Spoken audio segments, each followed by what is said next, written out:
Incarne le mal, l'horreur, le monstre. Celui qu'on accuse d'avoir enlevé 6 enfants et adolescentes, de les avoir séquestrés, violés et d'en avoir tué 4. Mais qui sait s'il n'y a pas eu plus de victimes? L'affaire Dutroux a bien failli faire exploser la Belgique, car aujourd'hui encore, on craint que cet homme ait été protégé par la justice, qu'il ait eu des complicités au plus haut niveau de l'État. Dans l'affaire Dutroux, le pire reste peut-être à découvrir.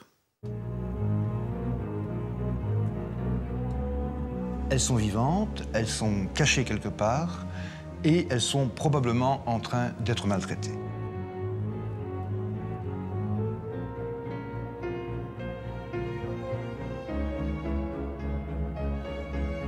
Marc Dutroux craque et il dit au procureur Bourlet « Je vais vous donner 2 filles ».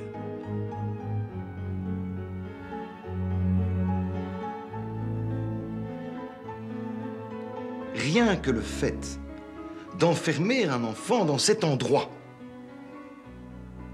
à supposer que ça n'ait été que 10 minutes, c'est humainement monstrueux.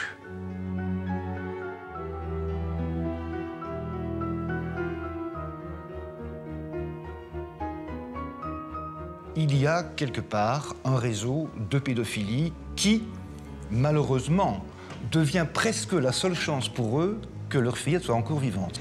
Mais la vérité, à la limite, il n'y a que Dutroux qui la connaît.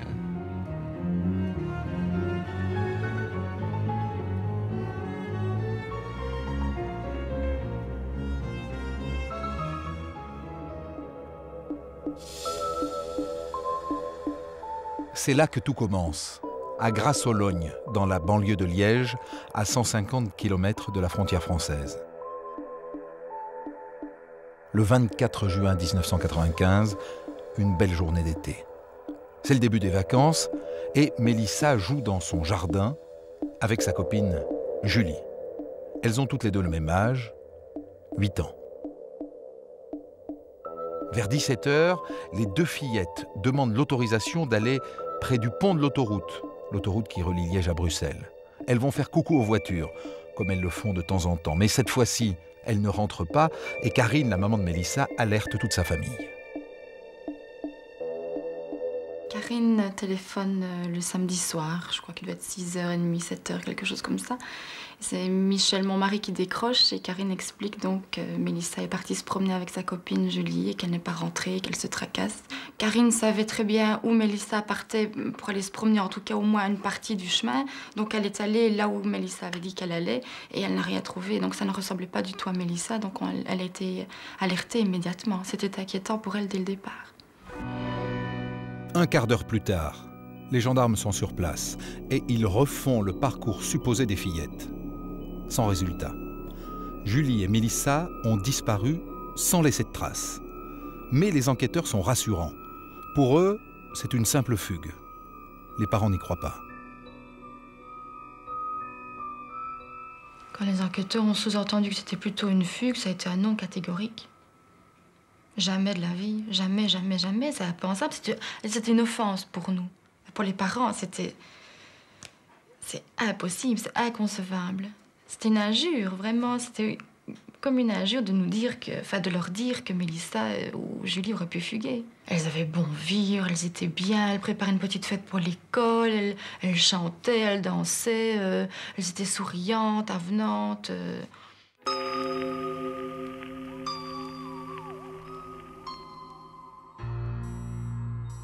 Devant la passivité des gendarmes, les parents décident de réagir. Le soir même, ils contactent l'association Marc et Corinne, spécialisée dans la recherche d'enfants disparus. Immédiatement, le président de l'association met en place une grande campagne d'affichage pour recueillir des témoignages. On a bossé toute la nuit, à imprimer des affiches avec une photocopieuse à l'époque, à quadriller le territoire sur lequel il fallait afficher. On a téléphoné vers 3-4 heures du matin à plusieurs membres de la famille, des amis, demandant s'ils pouvaient être là vers 5-6 heures du matin pour commencer déjà à aller appliquer les premières affiches dans un périmètre assez proche au départ. En 2 jours, un réseau de bénévoles se met en place. 25 000 affichettes couvrent tout le pays. Sur les murs, sur les voitures, dans les journaux. Plus personne en Belgique n'ignore que 2 petites filles qui se prénomment Julie et Mélissa ont disparu. Sans pouvoir imaginer qu'elles vont devenir, toutes les deux, le symbole d'une affaire qui fera trembler le royaume sur ses bases.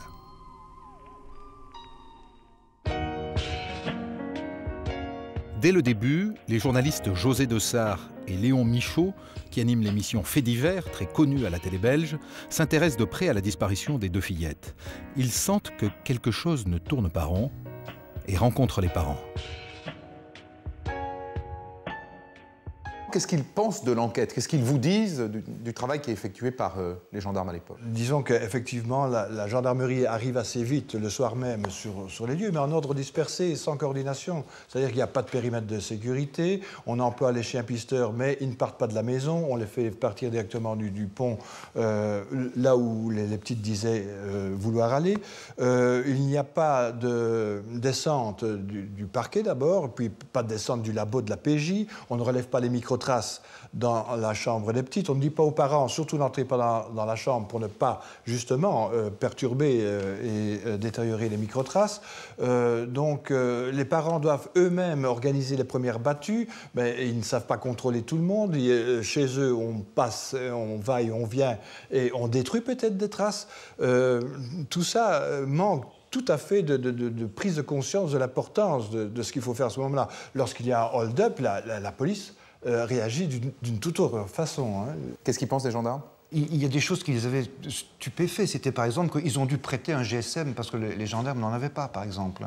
Et ils en riaient. Ils trouvaient que c'était vraiment... Enfin, c'était pas comme dans les films, hein, c'était vraiment de l'amateurisme et du sous-équipement, comme si, finalement, cette affaire était une simple affaire de routine. Peut-être, d'ailleurs, au début, a-t-elle été considérée comme une affaire de routine, puisque vous savez qu'on pense tout de suite à des fugues dans ces cas-là, et on dit toujours, bon, elles seront revenues demain ou après-demain. Le problème, évidemment, c'est que si elles ne reviennent pas, ben, les premières heures ont été perdu. C'est peut-être ça l'explication quand même, c'est que ça peut être une fugue au moment où ils arrivent. Donc pourquoi prendre toutes ces précautions? Ben oui, mais même une fugue pour des enfants de 8 ans, vous vous rendez compte? Des enfants de 8 ans tout seuls sur une route qui ont fugué, ils sont en danger. Il faut donc une autre réaction pour tout ce qui est disparition d'enfants. Ça, il faut vraiment que la société prenne conscience de ça. Dès les premiers jours, grâce à l'affichage, les témoignages affluent de tout le pays. Les gendarmes demandent aux familles de noter tout ce qui leur paraît étrange et inhabituel.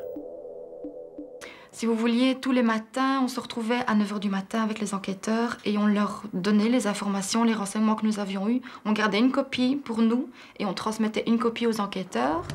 Un travail de fourmi. Les parents vont même jusqu'à relever le numéro de toutes les voitures qui passent dans le quartier. À la fin du mois d'août, plus de 2 mois après les disparitions, les gendarmes leur annoncent qu'ils ont une piste. Un homme aurait été aperçu près du pont. Ils ont un portrait robot dont la diffusion ne donne rien. Et puis lentement, le doute s'installe.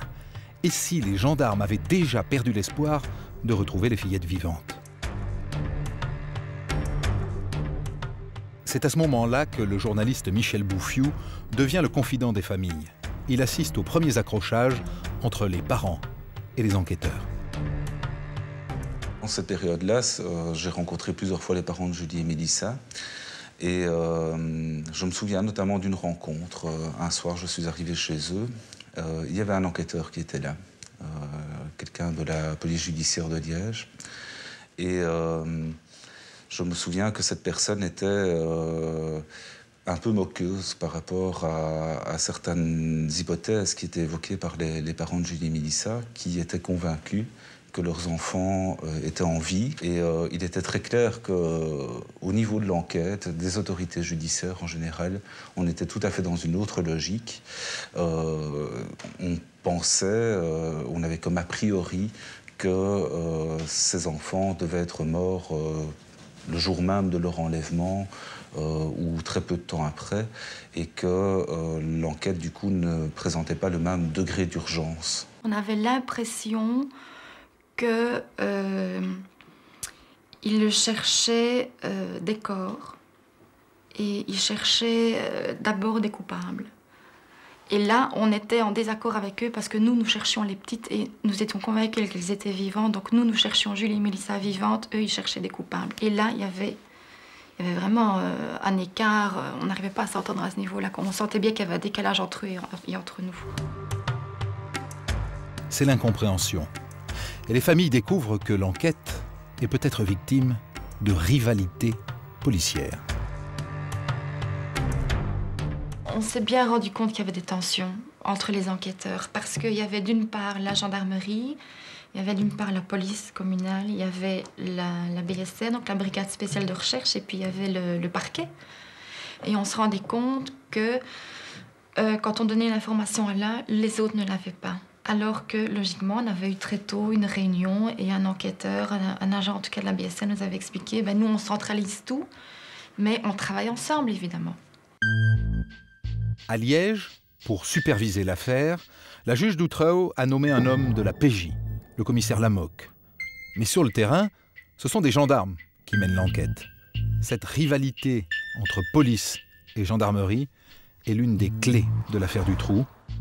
Elle aura des conséquences dramatiques. De leur côté, les familles réclament au juge l'accès au dossier.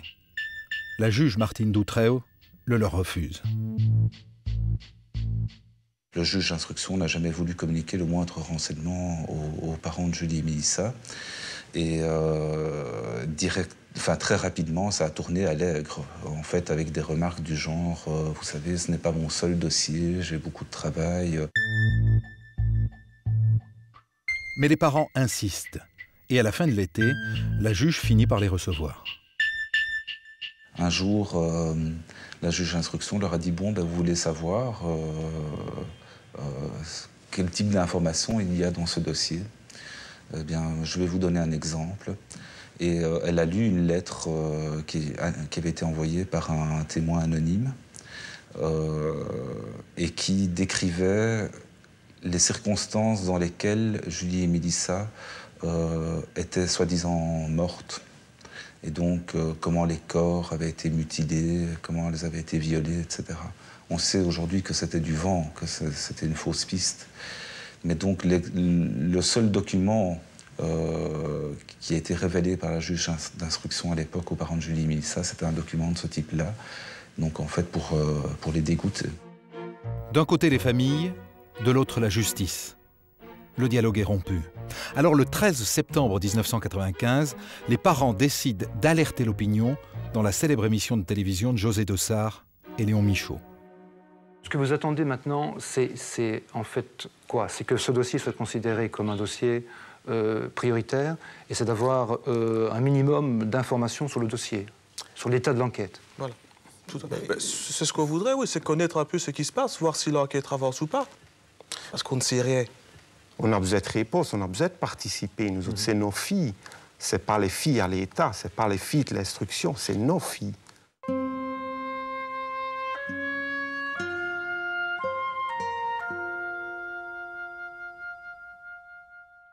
Qu'est-ce qui fait comme ça qu'une émission de la télévision nationale s'intéresse à ce qui pourrait être un petit fait divers, bon, pour la locale, la disparition de 2 fillettes?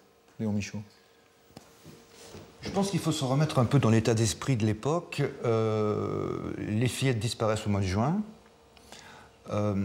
Ça dure 2 mois, 2 mois et demi, 3 mois. Je pense que l'affaire prend de l'ampleur dans l'opinion publique, si vous voulez. Je pense aussi que l'opinion publique, à un moment donné, après 3 mois, se dit elles sont mortes. Parce qu'il n'y a aucun indice. On ne parle plus de rien. Dans la presse, les enquêteurs ne laissent rien filtrer. Les parents ne sont tenus au courant d'aucun devoir d'enquête.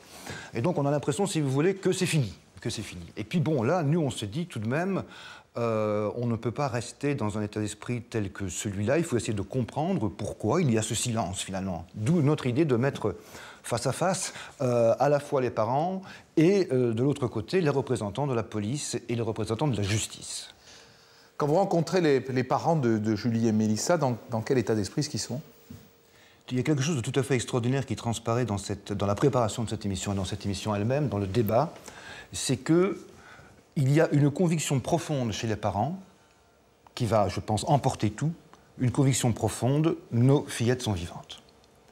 elles sont vivantes, elles sont cachées quelque part, et elles sont probablement en train d'être maltraitées. Restons sur l'avant-émission, c'est ça qu'ils vous disent? C'est ça. S'ils font cette émission-là, c'est parce qu'ils croient très fort que cette émission va aider à retrouver leur fillette vivante. S'il vous plaît, donnez-nous accès au dossier, qu'on puisse vous aider. Mais d'où ils sortent cette conviction? C'est juste une intuition? C'est une conviction qui est ancrée en eux, qui s'avérera évidemment exacte, y compris dans les termes de souffrance qui ont été endurés. C'est une conviction qui est chevillée à leur corps, qui, je pense, leur permet de tenir et qui implique, si vous voulez, implicitement comme hypothèse, l'idée qu'il y a quelque part un réseau de pédophilie qui, malheureusement, devient presque la seule chance pour eux que leur fillette soit encore vivante. Si c'est un prédateur isolé, un fou, un malade, il les a tués. Si c'est un réseau, elles sont... Hypothèse évidemment qui est terrible. À la fois, imaginez que la seule condition pour qu'elles soient vivantes, c'est qu'elles sont dans un réseau de pédophiles, quelque chose de terrible, mais ils sont prêts à assumer ça. Quand on regarde évidemment ces images tant d'années après, il y a une chose qui ne saute pas aux yeux, mais que l'on sait maintenant, c'est qu'au moment où vous êtes là tous en plateau, les gamines, elles sont vivantes. Ah oui, donc la conviction des parents s'est avérée exacte. Elles vont vivre probablement encore plusieurs mois après cela. Cette émission à la télévision belge agace les enquêteurs, qui reprochent aux familles de trop parler aux journalistes. Les enquêteurs, la juge ont évoqué cet argument, puisque vous travaillez avec les médias, puisque vous en parlez trop, etc., puisqu'il y a des interventions publiques, et ben nous, on ne vous dira rien. Mais de toute façon, ils ne disaient déjà rien avant. Donc, c'était vraiment eux, c'était leur prétexte pour encore moins donner. Les enquêteurs ne diront plus rien aux familles. Est-ce que les familles ne savent pas? C'est qu'au même moment, dans le plus grand secret, la gendarmerie a déjà le nom d'un suspect, un certain Marc Dutroux. Ils l'apprendront beaucoup plus tard, beaucoup trop tard. 2 mois après la disparition de Julie et Mélissa, à l'autre bout du pays, 2 autres jeunes filles disparaissent. Elles s'appellent Anne et Effieux. Et elles sont tout juste majeures. Elles passent leurs vacances sur la côte, à Ostende, avec quelques amis. On est en août 1995. Elles ont loué un bungalow. Le 22 août au soir, Anne et Effieux se rendent seuls en tramway au casino de Middelkerk, de l'autre côté d'Ostende. Elles ont des places pour un spectacle d'hypnose.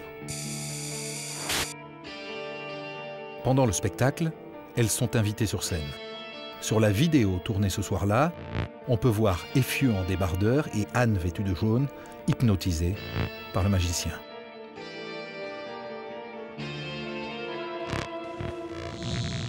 Après le spectacle, au lieu de rentrer directement, les 2 jeunes filles déambulent dans le casino, comme on le voit sur la vidéosurveillance. Quand elles sortent, il est près de minuit. Elles prennent alors le dernier tram qui s'arrête à Ostende, c'est-à-dire à mi-parcours.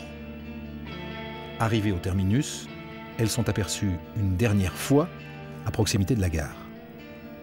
Il est alors plus d'1 heure du matin.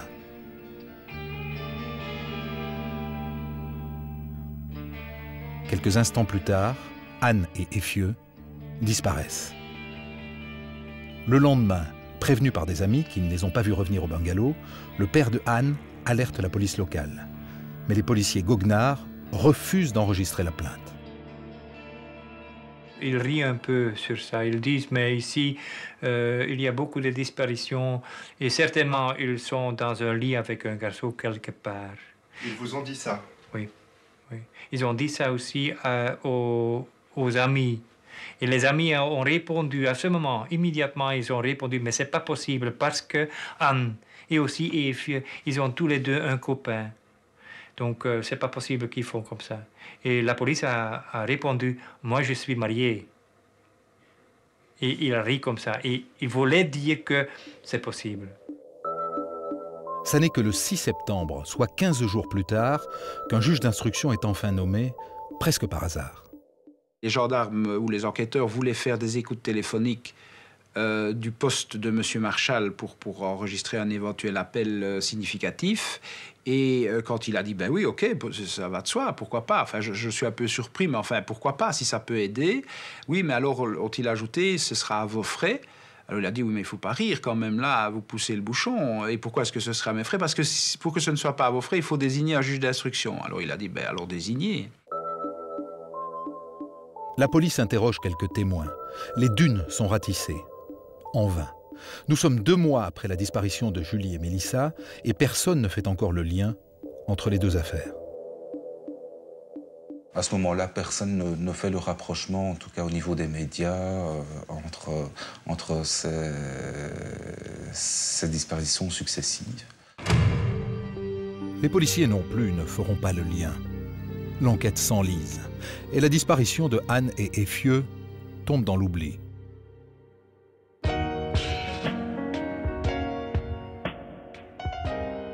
Dominique Rizet, qu'est-ce qui se passe après? Il ne se passe plus rien. Les 2 enquêtes sont au point mort, à tel point que les parents de Julie et Mélissa vont rencontrer les parents d'Anne à Noël pour faire le point sur les dossiers des disparitions de leurs enfants. Et ces 3 familles vont constater à chaque fois qu'elles sont tenues totalement en dehors des informations que recueillent les gendarmes et la justice. Et puis, il va y avoir une 5e disparition. Une petite fille de 11 ans qui s'appelle Sabine Dardenne. Qui disparaît comme les autres sans laisser de traces? Aucune trace. Elle part à l'école le matin à 7h30. On ne retrouvera ni sa bicyclette, une grande bicyclette, ni son cartable. Et là, les gendarmes n'auront pas la présence d'esprit peut-être d'aller chercher quelqu'un qui pourrait circuler dans une camionnette, ce qui paraît plus facile pour emporter une bicyclette. Il ne se passera pas grand-chose et il va falloir attendre la disparition d'une 6e jeune fille qui s'appelle Laetitia pour que toutes ces enquêtes progressent enfin.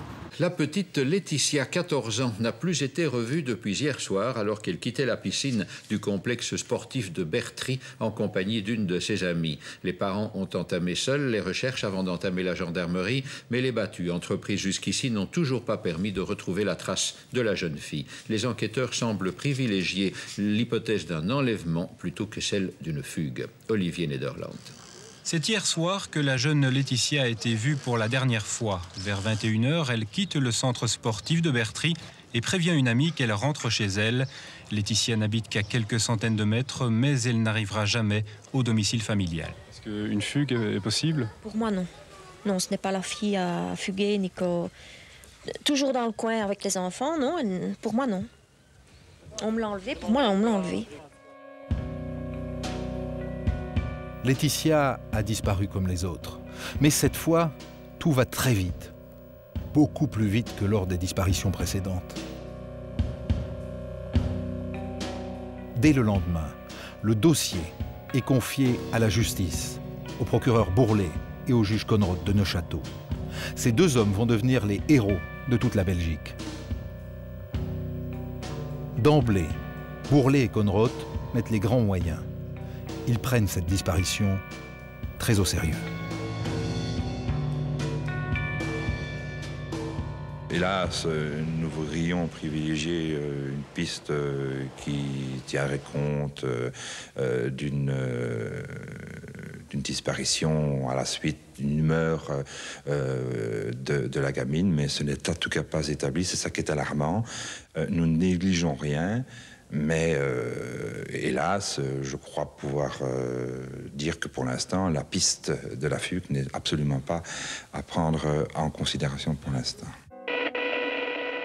Dès le lendemain, la police lance un appel aux volontaires pour ratisser la région. Il s'en présente plus de 400 qui tout de suite se mettent au travail.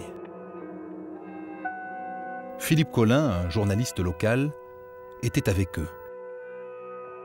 Pendant les 2 jours, samedi et dimanche, les gens vont se rassembler, chacun va apporter sa pierre à l'édifice. Des battues sont organisées, un hélicoptère survole la région bertrigeoise. Michel Bourlet vient sur les lieux dès le week-end. Il ne veut pas laisser traîner les choses, c'est très très clair.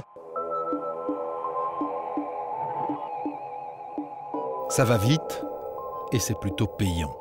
À la fin du week-end, 2 jours après l'enlèvement de Laetitia, les policiers tiennent une piste. C'est l'enquête de voisinage qui va être effectuée par les enquêteurs pendant le week-end et puis au début de la semaine qui vont permettre de rencontrer un jeune homme qui a 22 ans à l'époque et qui dit « mais je me souviens bien ». Effectivement, vendredi après-midi, il y avait une camionnette blanche qui était parquée non loin du complexe sportif, en tout cas de la piscine. Et l'individu qui était à bord m'a semblé louche, il semblait attendre quelqu'un. Que fait ce jeune homme? Il va relever le numéro de la plaque minéralogique. Il ne se souvient que des 3 premières lettres. Mais avec la description de la camionnette, cela suffit à identifier un suspect. Et le suspect s'appelle Dutroux. Marc Dutroux. Dutroux habite à plus de 100 km de Bertrix, à Charleroi, au centre de la Belgique. Officiellement, c'est un simple ferrailleur, mais les enquêteurs découvrent qu'il a un passé chargé, très chargé. Il a déjà été condamné pour viol de mineur. Le soir même, Dutroux est arrêté, en compagnie de sa femme, Michel Martin, et d'un jeune homme, Michel Lelièvre. 4 jours après l'enlèvement, les policiers retrouvent chez Dutroux la camionnette suspecte, mais pas de traces de Laetitia. Le procureur Bourlet prend la décision de faire analyser et expertiser très soigneusement la camionnette de Dutroux. L'expertise révèle 2 choses. Cette camionnette, le moteur a tourné très récemment.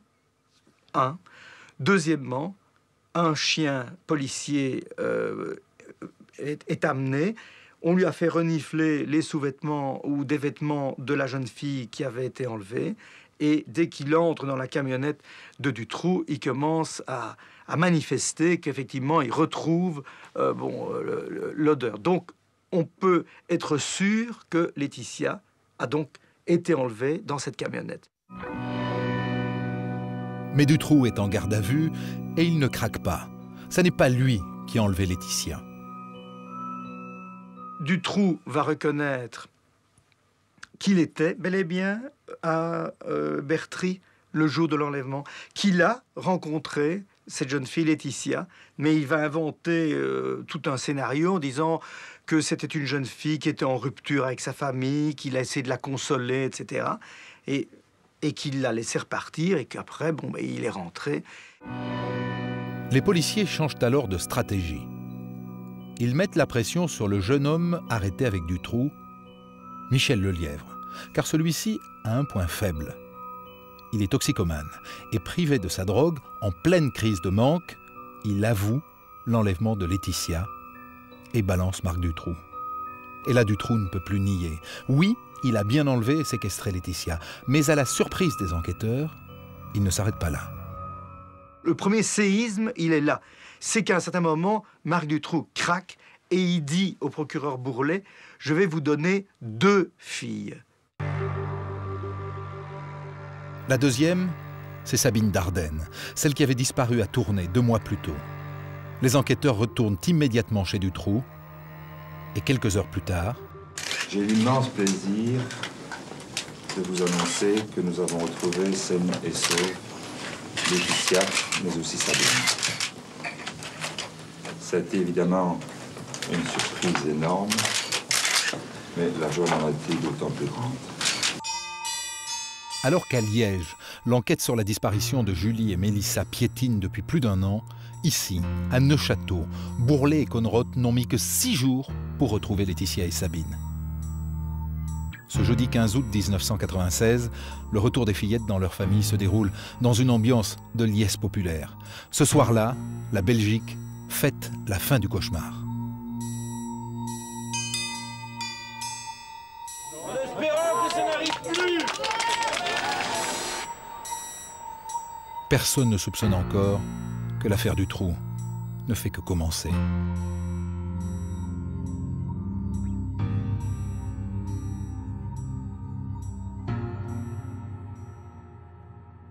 « Vincent de Crolly a été député en Belgique et il a tenté de comprendre les dysfonctionnements de l'affaire Dutroux. Vincent de Crolly, je m'adresse aussi bien à l'ancien député que vous êtes qu'aux citoyens belges. Selon vous, pourquoi, après tant d'échecs et tant d'aternoiements, cette fois-là, on arrive à libérer les fillettes à temps? Il fallait, pour réussir cela, des magistrats qui soient motivés, qui prennent leur mission au sérieux. Et incontestablement, je crois que Michel Bourlet, quelques minutes, maximum quelques heures après le premier appel, était sur les lieux, sentait ce qui se passait, rencontrait les parents, interrogeait. C'est un magistrat qui n'a pas attendu, qui n'est pas resté dans son bureau, qui a eu à cœur de se plonger dans l'affaire, c'est-à-dire aussi dans son environnement, sur les lieux où ça s'était passé, de rencontrer les principales personnes intéressées. Et je pense que ça, c'était une intuition forte qu'il a eue dès le départ et qui a probablement aussi été à la source de résultats qui s'en sont suivis. C'est une histoire d'homme, quoi, aussi. Peut-être. Inévitablement. Inévitablement. Je pense qu'il y a une dimension de conscience professionnelle, d'acharnement aussi dans le chef de Bourlet et Conrod qui a permis d'arriver à ces résultats, parce que même en arrivant chez Marc Dutroux, il n'était pas du tout donné au départ qu'il trouverait les enfants. Entre nous, ils ne l'ont pas un peu secoué, Dutroux? T'es pas un peu musclé l'interrogatoire de Dutroux, là? Je ne sais pas comment ça s'est passé concrètement. Ce n'est pas la version qu'ils nous en ont donnée, pas forcément. Mais je pense qu'il y a eu une pression psychologique forte sur lui pour lui démonter un à un et rapidement, sans attendre, les différents alibis qu'il a avancés entre le 13 et le 15 août. Il a prétendu qu'il n'avait pas utilisé le véhicule suspect. Eh bien, on a procédé illico et directement à une analyse technique du véhicule. Et une heure après qu'il ait essayé de faire valoir cet argument-là, on lui a prouvé par A plus B que ça n'était pas le cas. Et ainsi de suite pour différents éléments qu'il avançait pour essayer d'échapper aux poursuites, à un point tel qu'à un moment donné, je crois que complètement coincé, poussé dans le coin psychologiquement par des magistrats qui lui avaient clairement fait sentir qu'il ne lâcherait pas, il a éprouvé le besoin de reprendre la main, de reprendre l'initiative en leur concédant qu'il allait leur montrer quelque chose, qu'il avait quelqu'un à leur livrer. La Belgique fête la libération de Sabine et Laetitia et l'arrestation de Dutroux. Elle va découvrir ce qui se passait dans la cave où elles étaient détenues. Ce sont vraiment des emmurées vivantes. Ces jeunes filles, on en tremble en pensant à la condition qui a été la leur, qui a été celle de Laetitia Delay pendant quelques jours, mais tout de même près de 2 mois, plus de 2 mois me semble-t-il, pour Sabine Dardenne. Les jeunes filles étaient enfermées dans la cave de la maison de Dutroux, à Marcinelle. Et le système et Laetitia racontent leur calvaire, la peur, l'enfermement, mais surtout les viols, répétés. Au-dessus, dans la maison, il y avait toute la famille Dutroux, sa femme, ses 3 enfants, qui diront n'avoir jamais rien remarqué. Et pourtant tous les jours, Dutroux descendait dans la cave. Vous, maître Rivière, vous êtes l'avocat de Sabine. Oui. Vous êtes descendu dans la cave. Oui, tout à fait. Je l'ai vu en mars 1997, oui. J'y suis allé avec ses parents et ses 2 sœurs. Les parents ont voulu la voir?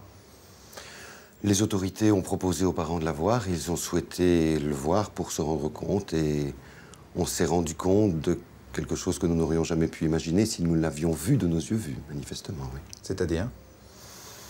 C'est épouvantable. La réaction du papa de Sabine a été moi, je ne mettrais pas mon chien là-dedans. Et c'est vrai que c'était absolument épouvantable, même pour des professionnels. Je suis un professionnel, nous étions accompagnés d'officiers de gendarmerie qui, de par leur métier, ont quand même vu beaucoup de choses pas très agréables. Et là, finalement, qu'avons-nous vu? Nous avons vu des murs, nous avons vu un trou dans un mur. Mais imaginez ce qui s'est passé là, imaginez qu'on ait pu mettre là une et plusieurs petites filles. Nous savons aussi que 2 ici ont quasiment mortes. C'est épouvantable. Qu'est-ce qu'elle raconte, Sabine, de la manière dont ça se passait dans la cave? Et ce que l'on raconte, c'est que d'abord, elle n'a vu que Marc Dutroux, et que lorsque Marc Dutroux était absent, il la mettait dans la cave, et lorsque Marc Dutroux revenait, il la sortait de la cave, et elle pouvait alors évoluer librement, entre guillemets, dans la maison. Et dans la cave, elle était seule, donc? Oui, elle a toujours été seule, jusqu'à l'arrivée de Laetitia. Elle faisait quoi dans la cave? Il y avait quoi dans la cave? Elle avait ses affaires scolaires. Elle a donc eu la possibilité, durant toute sa détention, de tenir un cahier qu'elle tient jour après jour, et où elle indique, par des signes codés d'ailleurs, ce qui se passe. Elle met des petits cercles quand Dutroux est venu. Venu, vous aurez compris ce que cela signifie. Certains de ces petits cercles sont accompagnés d'étoiles. Elle a expliqué aux enquêteurs que ces étoiles, qui vont de 1 à 3, correspondent au degré de douleur qu'elle a ressenti lorsque Dutroux abusait d'elle, jour après jour. Elle indique également dans ce cahier, aujourd'hui, normalement c'est l'anniversaire de Bobonne. Tiens, aujourd'hui, sa maman étant infirmière et travaillant par pause, je crois que maman travaille. Il y avait toujours dans ce cahier aussi un report à ce qu'aurait été sa vie si elle avait été à la maison. Mais il y a surtout aussi ces cercles quand Dutroux vient et ces étoiles, en fonction de la douleur ressentie par cette petite fille de 12 ans et demi. Ça ne s'invente pas. Mais au viol s'ajoute une véritable torture psychologique. Dutroux, pour asservir ses victimes, leur fait toujours croire qu'il n'est que l'instrument d'une bande mystérieuse dont le chef veut obtenir de l'argent des parents. Il leur faisait d'ailleurs écrire des lettres en ce sens. Évidemment, ces lettres n'étaient jamais transmises et ça lui permettait de les manipuler psychologiquement parce qu'il disait, écoute, voilà, tes parents n'ont pas répondu, j'ai été voir chez eux. Tu sais, ils n'ont pas l'air très inquiets du fait que tu es parti parce que, bon, ils ont monté la piscine et ils ont invité les petits voisins à venir dans l'eau et tout ça. Et bon, toutes sortes de choses de cet ordre. Bon, et puisque les parents ne payent pas, le chef veut tuer les enfants et la seule façon pour les enfants de survivre, c'est d'être gentil avec Marc. Dutroux les persuade de se taire, même si elles entendent du bruit, pour ne pas éveiller, dit-il, les soupçons de mes complices. Elles le croient, elles obéissent, jusqu'à l'instant de leur libération. Maître Bottier, vous êtes l'avocat de Laetitia. Qu'est-ce qu'elle raconte, Laetitia, sur son court séjour dans la cave? Elle raconte ce qu'elle a vécu pendant ces jours où son violeur, son espèce de mentor, c'est-à-dire qu'elles étaient, même Laetitia, après 4 jours, dans un état de dépendance tel qu'au moment où le procureur est arrivé devant cette porte ouverte, elles ne voulaient pas le suivre, elles ont demandé à Dutroux ce qu'elle devait faire.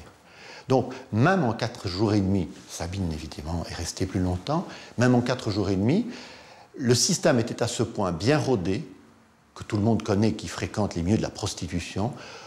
On oblige d'abord la fille à, par la peur, trouver un chef auquel elle obéira. Et en 4 jours, Laetitia est dépendante de Dutroux. Oui, parce qu'en 4 jours, il l'a violée. En 4 jours, il lui a fait subir les choses les plus affreuses. Sabine lui a raconté ce qu'elle a subi. Et en 4 jours, elle croit, comme tout être humain, qu'il y a une petite chandelle qui va briller quelque part, et que c'est Dutroux, parce qu'il le lui dit.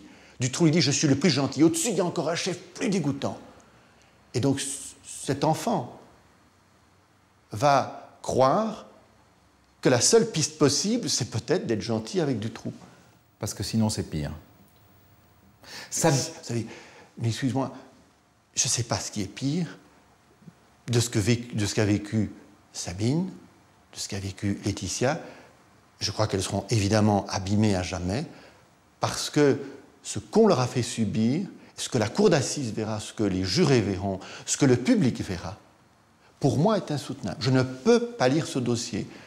Et je crois que personne ne peut lire ce dossier sans être pris, franchement, sans comédie, d'effroi, d'une espèce de rage, de se dire c'est pas possible, c'est pas humainement possible que quelques-uns aient fait ça. Dans la population, ces révélations provoquent la colère. Surtout quand Marc Dutroux apparaît pour la première fois en public, à la sortie du palais de justice de Neufchâteau.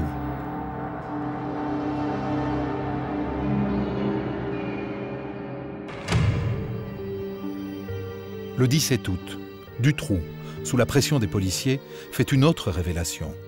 Julie et Mélissa, c'est lui aussi. Et les corps sont enterrés dans l'une de ces maisons, à 3 mètres sous terre. Les 2 fillettes que toute la Belgique a recherchées pendant plus d'1 an seraient mortes de faim 5 mois plus tôt.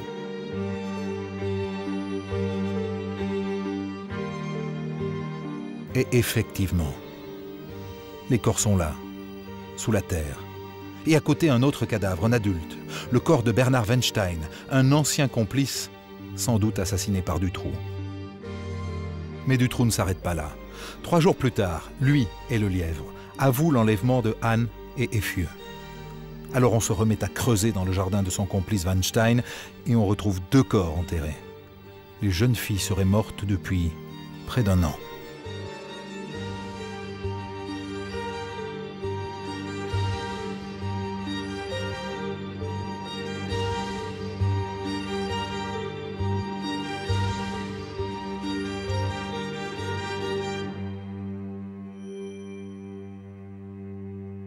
Je crois qu'il y a une sorte d'état de choc dans ce pays.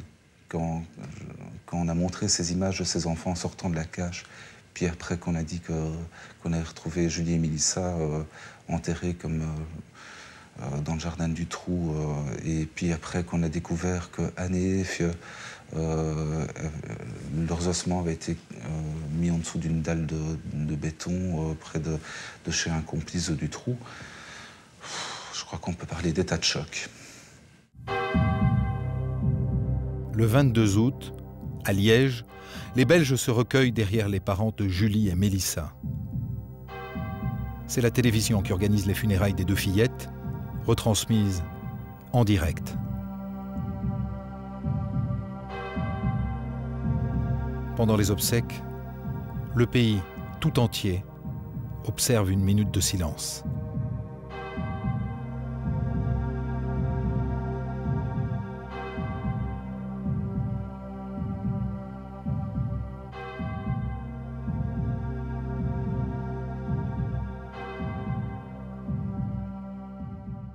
Alors maintenant, il faut répondre à cette question. La Belgique traumatisée l'exige. Qui est ce monstre à visage humain qui a enlevé 6 gamines et qui en a tué 4? Marc Dutroux grandit à Aubé, un petit village dans la banlieue de Charleroi. Ses parents sont tous les 2 instituteurs. Son père, issu d'un mariage consanguin, souffre de graves troubles psychiatriques. Avec Marc, son fils aîné, il se montre très violent. En 1996, le professeur Van Merbeek aura l'occasion d'étudier le poids des relations entre Dutroux et son père. Son père est vraiment fou. Je crois que là-dessus, il n'y a vraiment aucun doute à avoir, même si il a mis un certain temps à être colloqué et être envoyé en psychiatrie. Son père est vraiment fou. C'est-à-dire c'est un homme qui, de façon évidente, a eu avec son fils aîné, en particulier avec les autres, un espèce de rapport de toute puissance, où c'est lui qui faisait la loi. Donc en général, le père garantit la loi, le père symbolise la loi. Et le père ne fait pas la loi. Le père Dutroux est quelqu'un qui a toujours imposé son propre plaisir, et sur un mode aussi lui-même assez souvent sadique, en humiliant, en traitant de manière extraordinairement violente ses enfants. Et je crois qu'avec lui en particulier, il y a eu un rapport particulièrement violent et abusif.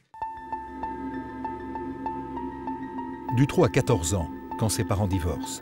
Il habite alors avec sa mère, qui s'est remise en ménage avec un garçon qui a seulement 3 ans de plus que lui. À 17 ans, il est renvoyé du collège pour trafic d'images porno. Et là, il quitte la maison et s'installe à Charleroi, une ville grise, sinistrée par le déclin des industries. Déjà, Dutroux nourrit un très fort appétit sexuel. Il multiplie les conquêtes, de préférence très jeune.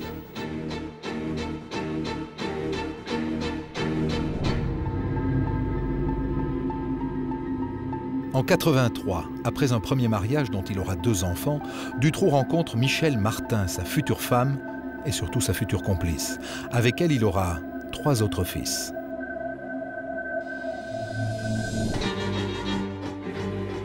Officiellement, il est ferrailleur, mais il vit surtout de vols de voitures et de petits trafics. un ferrailleur d'une cité ouvrière. Un ferrailleur qui vit avec sa femme, qui vit avec ses enfants dans de modestes maisons. Et finalement, on perçoit des allocations de mutuelles parce qu'on a quelques difficultés de santé. On vit aussi de rapines.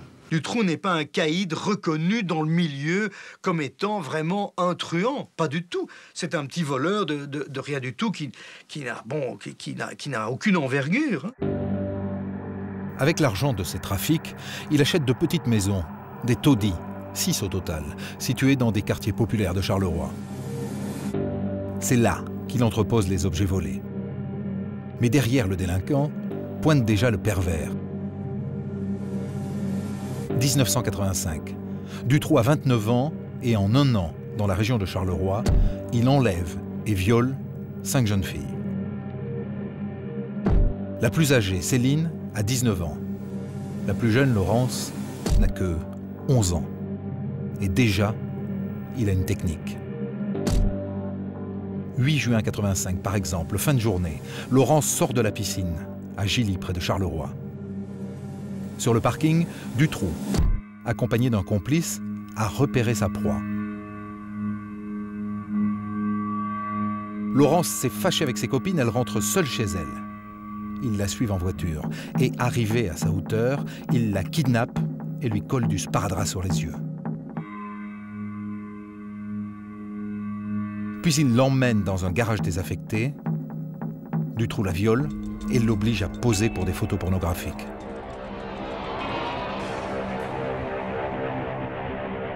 Jean-Jacques Viseur était l'avocat de Laurence. Aujourd'hui encore, il reste marqué par le cynisme de Dutroux. Après le viol, il hésite et à plusieurs reprises, il discute avec les complices qui l'ont rejoint ou qui sont dans une pièce à côté de celle où il a procédé au viol pour savoir si la victime a pu le voir, a pu mesurer par des indices où elle avait été transportée. Et l'on discute parfois ouvertement à l'égard d'une enfant de 12 ans. On discute devant l'enfant de savoir si on va la tuer ou pas, parce qu'elle pourrait avoir vu ce qui se passait.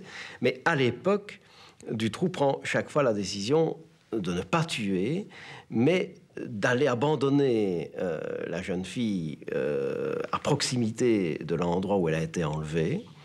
Et chaque fois, avec cette démarche assez horrible, et dans le cas de la plus jeune, on lui donne des bonbons. Dans le cas d'une jeune fille plus âgée, et les deux ont été déflorés, on lui donne un peu de monnaie en lui disant « va ainsi chez le médecin ». Au total, Dutroux commet comme cela 5 viols avant d'être dénoncé par son complice. Mais pendant le procès, il nie absolument les faits.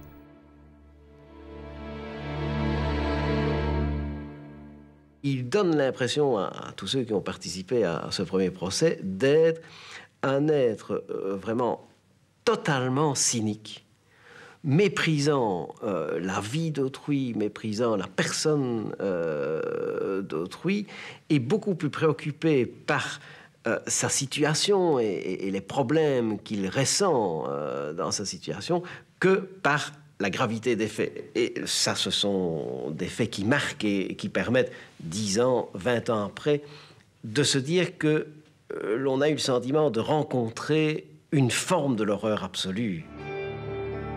Finalement, Marc Dutroux est condamné à la peine maximum, 10 ans de prison.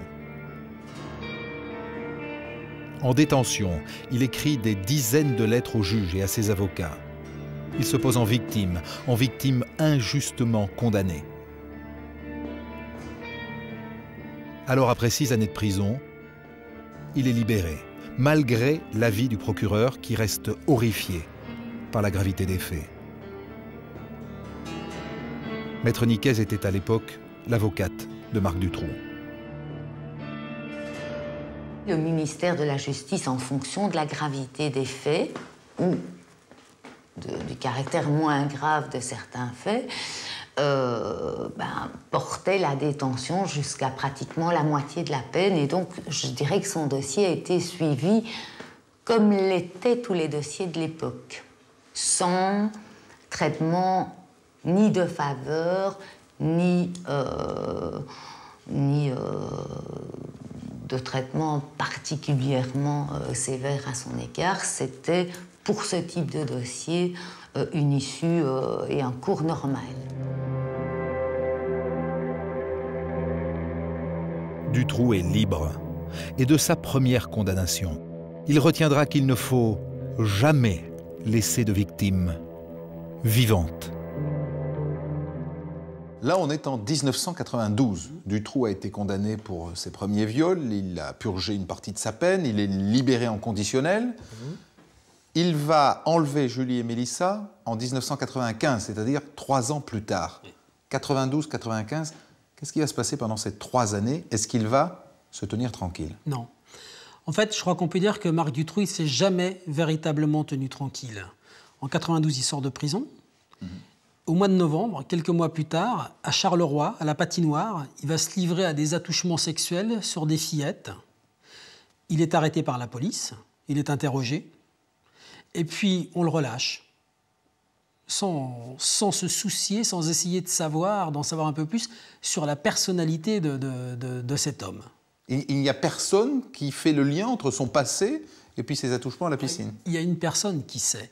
Il y a son médecin traitant, ce médecin que Dutroux est censé voir régulièrement depuis sa sortie de prison. Et son médecin traitant, lui, il est au courant, mais il n'alertera pas les autorités judiciaires, il ne dira rien à personne. Sur cette rechute? Rien sur cette rechute. Alors, il y a peut-être une explication à cela. Plus tard, on dira que Dutroux lui a parlé de l'acharnement de la police et de la gendarmerie contre lui, qu'on lui en veut personnellement. Alors, est-ce que son médecin l'a cru? En tout cas, il n'alerte personne. Pire, il va même lui délivrer une ordonnance médicale et lui prescrire des calmants qu'il semble ensuite que Marc Dutroux ait utilisé pour droguer ses futures victimes. Ces attouchements-là sont-ils les seuls écarts de Dutroux pendant ces 3 années? Non, non. En 1992, la même année, c'est-à-dire qu'il va très vite, il est arrêté par les gendarmes qui travaillent sur toute une série de vols commis dans la région. Et les gendarmes vont aller perquisitionner ces maisons. Et on découvre que Dutroux fait des travaux dans plusieurs caves de plusieurs de ces maisons. Les gendarmes lui posent la question, pourquoi ces travaux? Et lui leur répond tout naturellement, j'aménage les caves des maisons que j'ai achetées. Et là, c'est hallucinant parce que les gendarmes qui ont en face d'eux cette personne qu'ils connaissent, dont ils ont le dossier, dont ils savent qu'il est un pédophile récidiviste, eh bien, ils ne vont même pas se poser la question de savoir à quoi sont destinés ces travaux qu'il est en train de réaliser dans les caves de ces maisons. Dutroux, violeur identifié et fiché, a donc pu récidiver et c'est déjà un scandale. Mais ça n'est rien à côté de ce que la Belgique va apprendre 15 jours après la libération de Sabine et Laetitia. Dès les premiers jours de l'enquête sur la disparition de Julie et Mélissa, les gendarmes étaient déjà sur la piste de Dutroux. On aurait pu les sauver.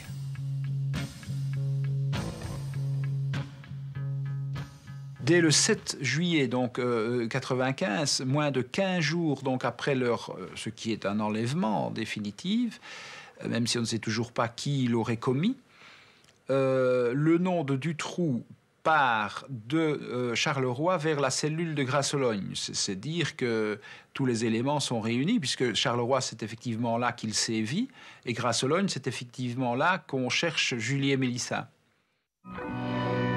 Julie et Mélissa disparaissent le 24 juin. Et le 7 juillet 95, les gendarmes de Charleroi, découvrant l'avis de disparition, alertent par fax leurs collègues de Grassologne. Ils ont sur leur liste un homme qui a le profil d'un kidnappeur de petites filles. Il s'appelle Marc Dutroux. Et sur le fax, les gendarmes mentionnent la précédente condamnation de Dutroux pour viol. Ils précisent également que depuis 1993, une rumeur l'accuse d'avoir aménagé sa cave pour y séquestrer des enfants. À la lecture du fax, les gendarmes de Grasse-Ologne demandent des précisions. Et le 4 août, les gendarmes de Charleroi envoient un nouveau fax avec des informations supplémentaires. Un indicateur les aurait informés que Dutroux lui avait demandé de l'aider à enlever des enfants contre 150 000 francs belges, environ 4 000 €. Cet informateur s'appelle Claude Thiraud. Moi, je suis allé pour aller boire un verre. Dutroux m'a dit qu'il allait m'accompagner. On est parti là-bas. Et en revenant sur le chemin, il y a 2 jeunes filles qui marchaient. Il s'est garé sur le côté, il a éteint les phares et il m'a dit comme ça, comme tu as des dettes et tout ça, si tu as besoin d'argent, moi je sais t'en faire gagner facilement. On enlève les 2 filles, ça rapporte 100 et 150 000 francs. Et moi je lui dis non, je lui ai même dit t'es fou, moi je fais pas ça à des gosses. Et alors, comment j'allais dire, du coup, ça m'a énervé, il m'a dit ainsi comme ça, ouais, si et là, bon, il a rouspété. Et j'ai dit ainsi comme ça, moi je ne fais pas ça. Et alors il m'a dit, mais je vais te montrer comment il faut faire. Et alors il a pris son bras, il l'a mis autour de mon cou et avec la main sur la bouche. Et il a dit, on les met dans l'auto. Et de toute façon, elles ne sauraient pas sortir, les sécurités enfants sont faites. Et s'il faut, on les assomme. Bon. Moi j'ai refusé, le lendemain je suis allé trouver la gendarmerie. Logiquement, sur la foi de ces informations, les gendarmes de Grasse-Ologne auraient pu arrêter Dutroux 1 mois et demi après l'enlèvement de Julie et Mélissa. Eh bien non, ils gardent le secret. J'essaye, moi, de me mettre à la place de ces enquêteurs, je sais plusieurs fois. Donc ils ont des informations claires. Dutroux est vraiment le suspect le plus important. C'est la seule chose de tangible qu'ils ont. On sait que ce gars a des antécédents. Je ne comprends pas qu'on puisse rentrer chez soi le soir et ne pas penser à tout mettre en œuvre pour intervenir au plus vite. Donc ça me dépasse un peu. Et si la gendarmerie ne fait rien, c'est qu'elle a besoin d'un gros coup. Nous sommes dans un contexte non seulement de guerre des polices, mais de projet de refonte des polices en Belgique. Et donc la gendarmerie a besoin d'un grand succès, veut un grand succès. Et quelque part, retrouver Dutroux au nez à la barbe des pégistes de Liège, ça pourrait apporter vraiment, comment dirais-je, beaucoup d'eau au moulin de l'état-major de la gendarmerie. Voilà pourquoi les gendarmes décident de faire cavalier seuls, de ne rien dire aux policiers ni aux juges d'instruction et de ne pas arrêter Dutroux pour ne pas attirer l'attention. Les gendarmes ont eu des informations à Charleroi, plutôt que de les donner de manière explicite à la juge d'instruction, pour obtenir des mandats de perquisition, par exemple, pour aller voir chez Dutroux ce qui se passait. Ils ont décidé de mener leur enquête de leur côté. C'est que les gendarmes vont travailler entre eux. Et à partir, tout de suite, dès l'enlèvement de Julie et Mélissa, ils vont monter une opération qu'ils ont appelée d'un nom code Othello, une opération parallèle. Donc ils vont délocaliser l'enquête, qui ne sera plus menée à Liège, mais bien à Charleroi, par des gendarmes qui travaillent en interne, sans la couverture donc d'un juge d'instruction, mais n'étant pas couverts par un juge d'instruction, ils se privent aussi des moyens d'agir. Ils ne peuvent pas perquisitionner, ils ne peuvent pas, comment dirais-je, faire des écoutes téléphoniques, saisir des lettres et s'emparer de personnes pour les interpeller et les priver de liberté. L'incroyable, l'hallucinante, la stupéfiante opération secrète des gendarmes, baptisée Othello, débute le 25 août, 2 mois après la disparition de Julie et Mélissa. Dans un premier temps, elle se limite à la surveillance des maisons de Marc Dutroux. Et ce qu'ils font, c'est se poster aux alentours des maisons de Dutroux, et ils observent Dutroux qui rentre et qui sort de chez lui, qui vient, qui sort. Et voilà, ils restent devant la porte. Ça se limite à ça. Ils savent que Dutroux sort plutôt la nuit et il surveille plutôt le jour. En fait, c'est fait en dépit du bon sens. Qu'est-ce qu'ils attendaient? Qu'ils se promènent en rue avec Julie et Mélissa au bout de leurs bras pour l'attraper? C'est ça. C'est sans doute une histoire pareille. Enfin, hein, donc c'est complètement ridicule. C'est ridicule ce qui s'est passé là. C'est honteux, évidemment. Hein. À 6 reprises, les gendarmes planquent devant la maison de Dutroux sans rien remarquer. Et pourtant, à l'intérieur, il y a Julie et Mélissa, vivantes. Et comme ils n'ont rien vu, mi-octobre, les surveillances sont abandonnées. Mais le 6 décembre, le hasard leur offre une deuxième chance. Il y a un des gendarmes qui a travaillé dans le cadre de l'opération Taylor, qui travaille, qui passe à la prison de Jamiou et qui voit que sur le registre des gens qui sont entrés et sortis de la prison, il voit le nom de Dutroux qui a été arrêté en début décembre 95. En effet, au même moment, Dutroux est en prison pour une histoire de camion volé. Voilà l'occasion rêvée de fouiller sa maison. Les gendarmes vont prétexter le vol pour pouvoir perquisitionner chez Marc Dutroux légalement.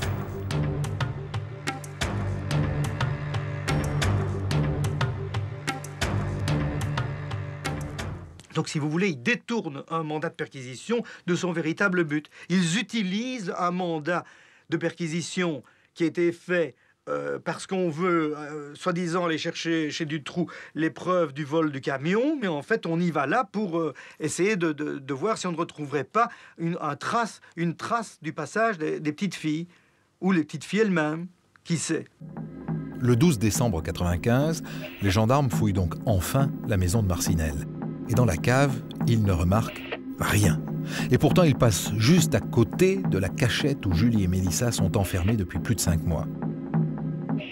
Une semaine plus tard, nouvelle perquisition prétexte, et ce jour-là, dans la maison, l'adjudant-chef Michaud entend des voix. Ce gendarme a entendu, au moment où il était là, dit-il, des murmures d'enfants. Donc, aujourd'hui, on sait que c'était certainement Julie et Mélissa, qu'elles étaient encore en vie à ce moment-là, donc il les a entendues. Et au moment où il a entendu ces murmures d'enfants, raconte-t-il, il a dit « taisez-vous », non pas vis-à-vis des enfants, mais vis-à-vis de ses collègues qui étaient à l'étage. Et à ce moment-là, les voix se sont arrêtées.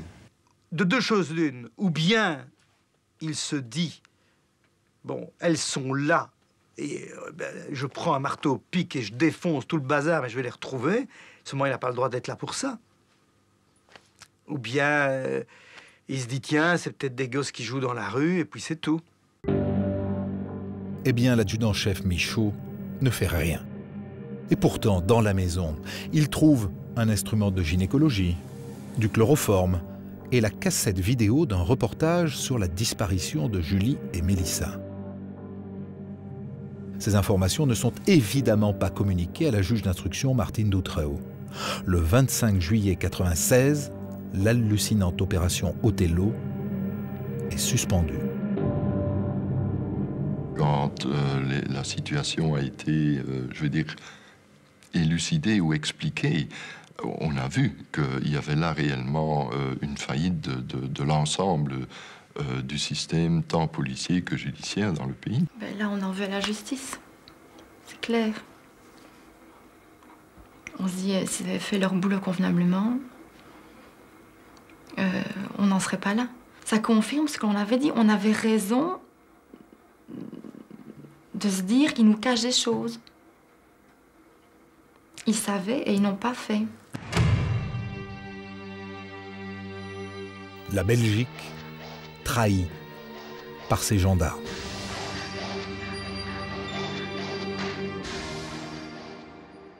Qu'est-ce que vous auriez envie de dire à ces gendarmes qui, par leur inconséquence, ont laissé mourir 2 petites filles? J'aurais d'abord énormément de questions à leur poser, vraiment beaucoup de questions.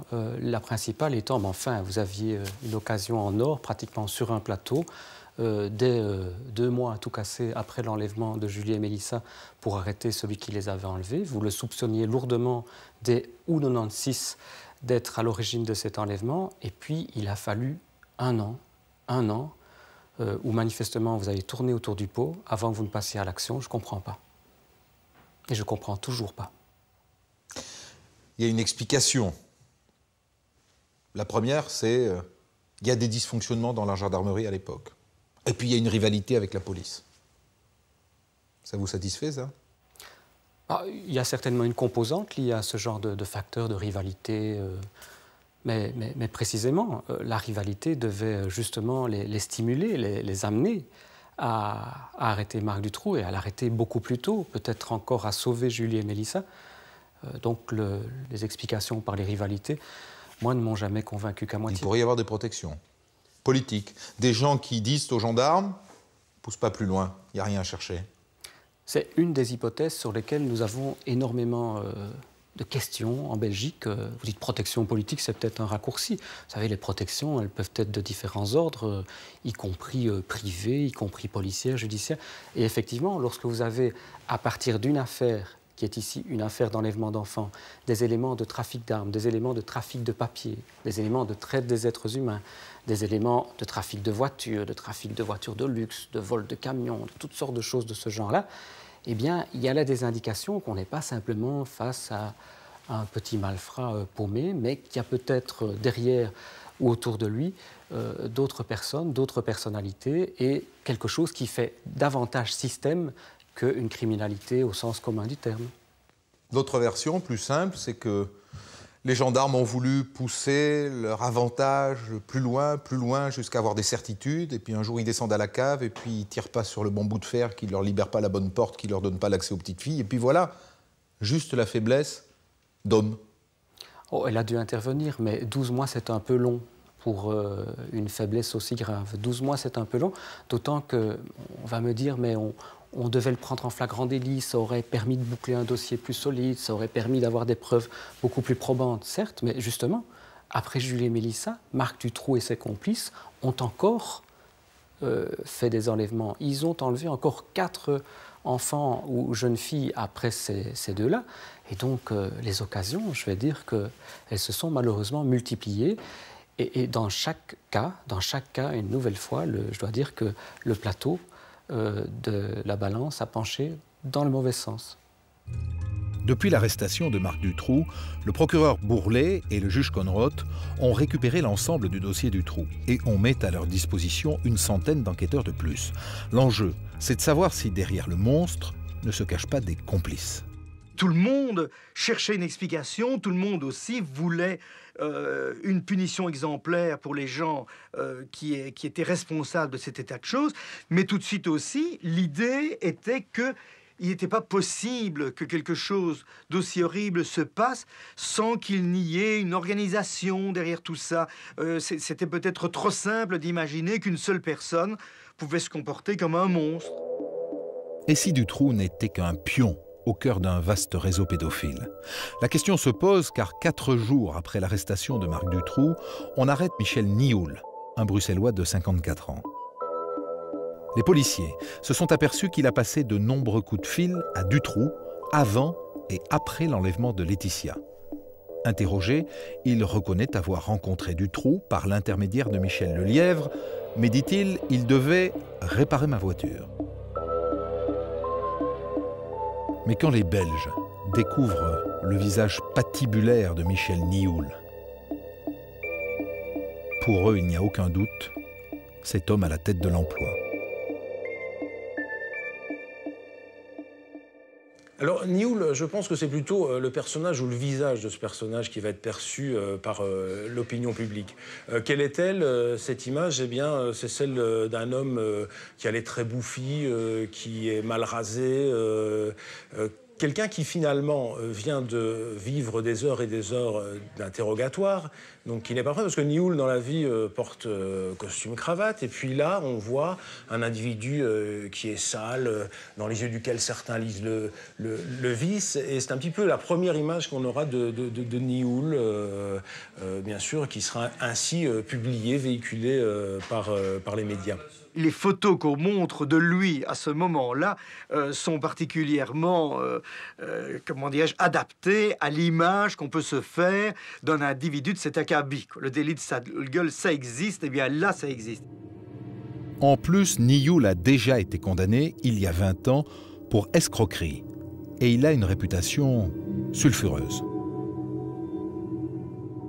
Ben, tout de suite, on sait, Parce que la rumeur publique nous dit que Nioul est quelqu'un qui a un carnet d'adresses bien rempli, donc qui fréquente des hommes politiques, des financiers, que c'est aussi quelqu'un qui a participé à de nombreuses partouzes. Michel Nioul a toujours dit, n'a pas contesté qu'il avait participé pendant une période de sa vie seulement, j'insiste, pendant une période de sa vie, à des partouzes, et qu'il est allé dans des boîtes échangistes, etc.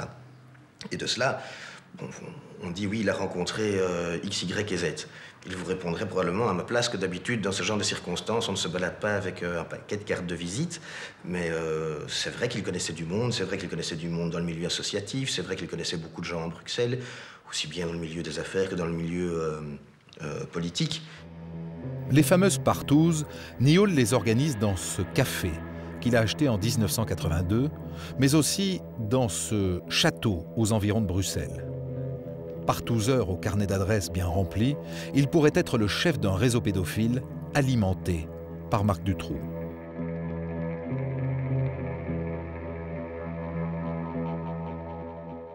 La thèse du réseau a impérativement besoin de Michel Nioul.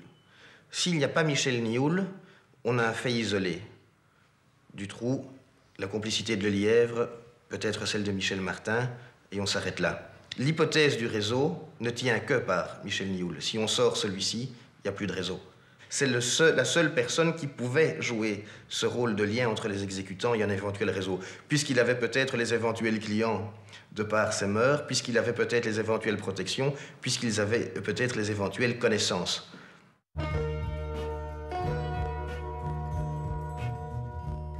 Un réseau. La journaliste belge Marie-Jeanne Van Eswijk est convaincue que Dutroux n'était pas seul. De cette conviction, elle a fait un livre. Marie-Jeanne Van Eswijk, vous avez contribué à un ouvrage qui s'appelle Les dossiers X. Que sont les dossiers X? Alors, les dossiers X du nom des témoins X. Les témoins X, ce sont des jeunes femmes qui, quand l'affaire Dutroux a éclaté, se sont présentées à Neuchâtel pour venir témoigner d'un passé de victimes d'abus sexuels entraînées dans des réseaux. Elles ont souhaité témoigner dans l'anonymat pour protéger leur vie privée, la vie qu'elles avaient réussi à reconstruire, et on les a donc appelés les témoins X. Il y a eu X1, X2 jusqu'à X7, et il y a eu aussi 2 hommes qui sont venus témoigner. La première à venir témoigner porte le nom de code de X1, mais depuis, elle a un visage et un nom. Elle s'appelle? Elle s'appelle Régina Louf. Qu'est-ce qu'elle raconte, Régina Louf? Elle a été confiée à sa grand-mère à la côte belge quand elle avait moins de 2 ans. Elle a vécu chez cette grand-mère jusqu'à 11 ans. C'était une maison dans laquelle la grand-mère louait des chambres. Et Régina Louf raconte que sa grand-mère la prostituait plusieurs fois par semaine et depuis sa plus tendre enfance. Elle a ensuite quitté la côte belge. Elle est allée vivre à ce moment-là avec ses parents dans la région de Gand. Et là, pendant plusieurs années, elle a été sous la coupe d'un homme bien plus âgé qu'elle, qui avait déjà la quarantaine, à une époque où elle-même avait 12 ans. Qu'est-ce qui relie le témoignage de Régina Louf à l'affaire Dutroux? Régina Louf cite le nom de Michel Nioul dès la première audition qu'elle fait dans le dossier, en disant qu'il faisait partie du cercle des personnes qui abusaient d'enfants. Et qu'elle a eu affaire à lui. Et qu'elle a eu affaire à lui. Voilà. Est-ce que le témoignage de Régina Louf est fiable? Parce qu'on a dit, cette fille délire, cette fille est folle. Ce qu'on peut dire d'elle, c'est qu'elle a été victime à un moment donné, quand son témoignage a éclaté publiquement, d'un acharnement médiatique, de dénonciation médiatique d'une ampleur jamais vue en Belgique. Et effectivement, c'est dans les médias qu'on a écrit qu'elle était folle. Jamais un magistrat ne l'a dit, jamais un enquêteur ne l'a dit. Je signale simplement que dans le cas de Régina Louf, la justice a désigné un collège de 5 experts psychiatres qui ont été chargés de l'examiner assez longuement et qui ont conclu qu'elle avait été victime d'abus sexuels massifs dans son enfance. C'était un fait établi, et que son témoignage devait être pris en compte, qu'elle n'était ni mythomane, ni affabulatrice, ni qu'elle ne fantasmait pas. Tous ces témoignages confirment donc la piste du réseau.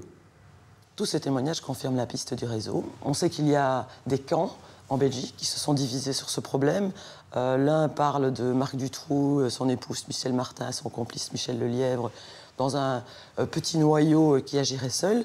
Moi, je constate simplement qu'au début de l'enquête, ce sont ces inculpés-là, eux-mêmes, qui ont parlé d'un réseau. C'est dans leur premier témoignage que Michel Martin, aussi bien que Michel Lelièvre, explique que Marc Dutroux n'enlevait pas des enfants pour lui-même, que Marc Dutroux agissait sur commande, que les filles devaient avoir telle et telle caractéristique, que Dutroux, explique Lelièvre, les formait chez lui pour qu'elles soient dociles et acceptent ensuite le client. Vous savez, toutes ces déclarations, elles sont dans le dossier. Ceux qui discutent aujourd'hui de la thèse du réseau ou pas du réseau font un débat intellectuel. Michel Nioul à la tête d'un réseau.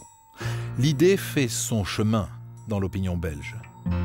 Mais qui dit réseau dit également protection. La non-intervention en temps utile de la gendarmerie par rapport à Dutroux peut peut-être trouver une première explication de par le fait que Dutroux devait connaître du monde dans les milieux judiciaires et policiers et qu'il avait peut-être la possibilité d'agir dans une relative impunité. Ça, c'était vraiment le sentiment partagé par tout le monde à ce moment-là. Impunité, protection.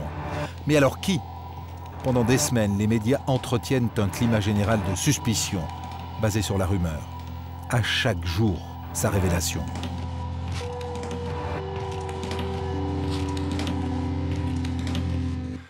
Ben, les médias ont plutôt eu un rôle d'agitateur. Ils ont joué le rôle de quatrième pouvoir qui s'affirme, et qui met les autres pouvoirs sur la sellette, en quelque sorte. Le rôle des médias pendant la première partie de l'affaire a été de transformer ce qui aurait dû rester un fait divers, tragique certes, mais un fait divers, en phénomène de société et en tremblement de terre, en séisme pour la Belgique.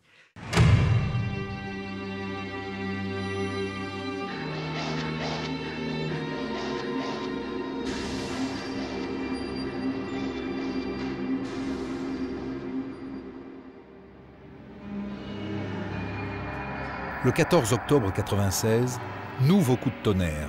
Le juge Conrot, véritable héros aux yeux de la population, est dessaisi de l'enquête. Tout ça à cause d'une photo publiée par le journal local après la libération de Sabine et Laetitia. Voilà la fameuse photo. La photo qui a valu le dessaisissement du juge Conrot. Absolument, absolument. On le reconnaît d'ailleurs, le juge Jean-Marc Conrot. Puis à ses côtés, le procureur du roi, Michel Bourlet. Ils ont accepté de participer à un spaghetti, une soirée spaghetti pour fêter les retrouvailles. C'est à Bertry, ça se passe un samedi soir. Et puis un correspondant de presse est là pour notre journal L'Avenir. Il prend une photo, on publie ce cliché le lundi matin, mais on ne se pose pas encore la question de savoir ce que ça peut entraîner.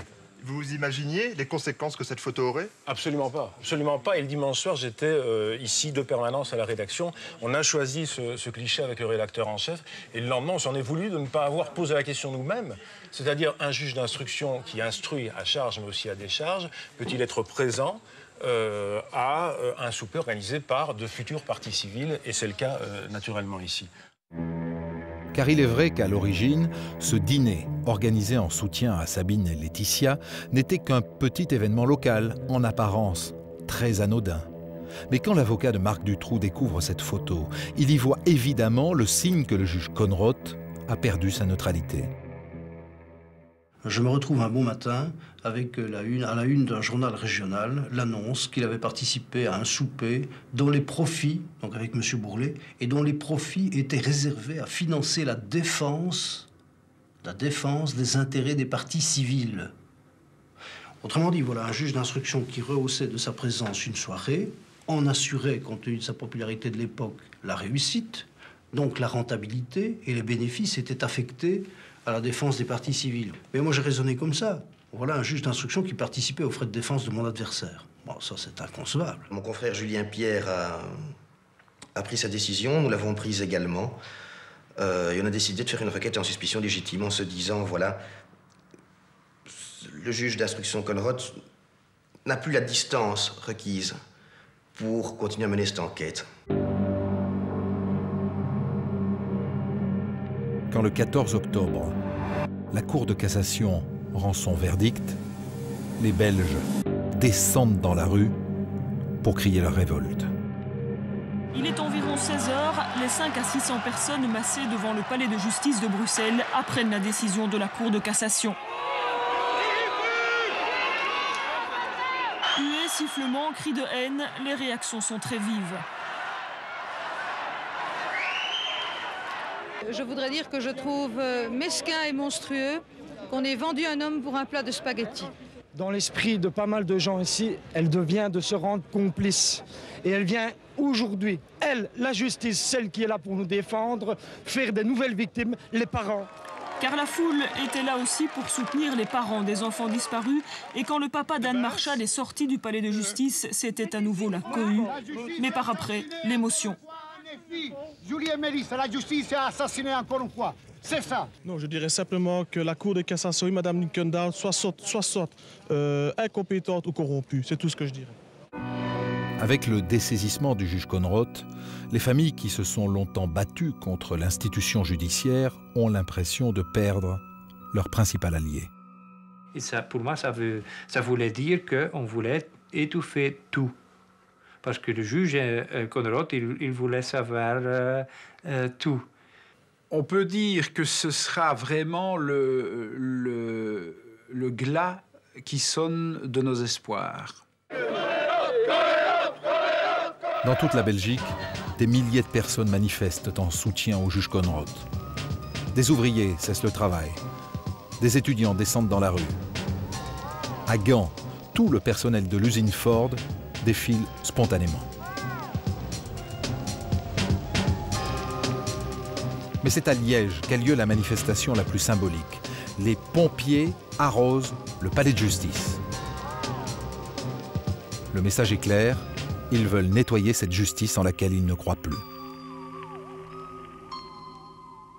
Disons que le désistement de Conroth est apparu comme étant, d'une certaine façon, la confirmation que des puissants étaient à l'œuvre et qu'ils ont souhaité écarter Conroth parce qu'il ne faisait pas partie de la bande, éventuellement, hein, ou parce qu'il était trop performant en tant qu'enquêteur. Ça accélère le ressentiment profond de la population pour tout ce qui est l'establishment, le système, comme disent les parents. Quel establishment, c'est-à-dire le pouvoir judiciaire, le pouvoir policier, le pouvoir économique, le pouvoir politique aussi. Tous ces gens-là sont complices, quelque part. Une semaine plus tard, le 20 octobre, plus de 320 000 personnes manifestent leur désir de justice. C'est la Marche Blanche, la plus grande manifestation populaire en Belgique depuis la fin de la Deuxième Guerre mondiale. Ça ne devait être qu'un petit rassemblement en souvenir des enfants. C'est une marée humaine qui déferle sur Bruxelles.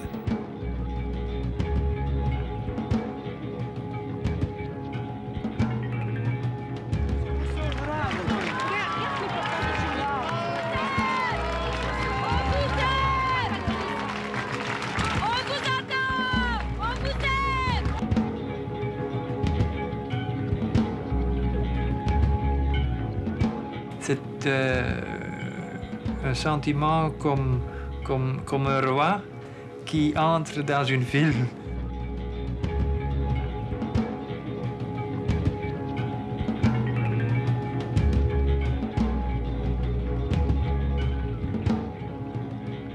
Pour moi, la Marche Blanche était pour l'honneur des filles qui sont assassinées.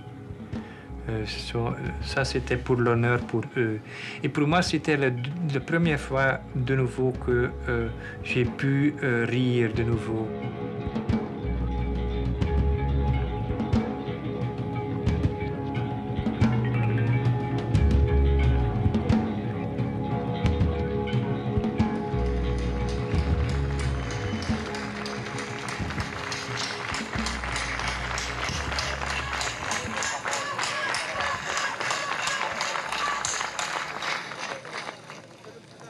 Merci à tous d'être venus si nombreux. Merci. Merci aussi à tout le monde d'être venu.